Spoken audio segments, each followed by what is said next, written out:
Valentine's week లో భాగంగా ఈ రోజు కిస్ డే అంటే ఇష్టమైన వాళ్లకు ముద్దిచ్చి ప్రేమను తెలిపే రోజన్నమాట. ఈ సందర్భంగా దర్శకుడు రామ్ గోపాల్ వర్మ నారా లోకేష్ కు ముద్దు ఇచ్చాడు. నేరుగా కాకపోయినా ఫ్లయింగ్ కిస్ రూపంలో తన ప్రేమను వెల్లడించారు. వ్యూహం సినిమాను ఆపాలని నారా లోకేష్ ప్రయత్నించిన విషయం అందరికీ తెలిసిందే.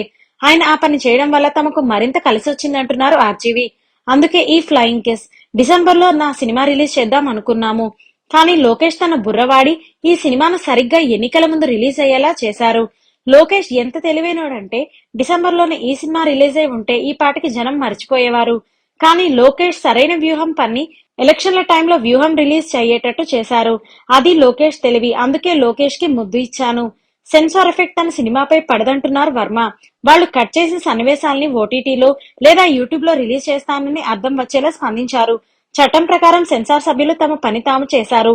వాళ్ళు చేసిన కట్స్ వల్ల సినిమాపై ఎలాంటి ప్రభావం పడలేదు. అయినా ఏది కట్ చేసినా ఎక్కడో ఒక చోట అది వస్తుంది. సెన్సార్ కట్స్ వల్ల సినిమాలో ఎమోషన్ తగ్గలేదు. లోకేష్ మీద ఒట్టు. రీసెంట్ గా థియేటర్లలోకి వచ్చిన యాత్ర 2లో షర్మిల పాత్ర లేదు. అయితే వ్యూహంలో మాత్రం షర్మిల పాత్ర ఉందని క్లారిటీ ఇచ్చారు రామ్ గోపాల్ వర్మ.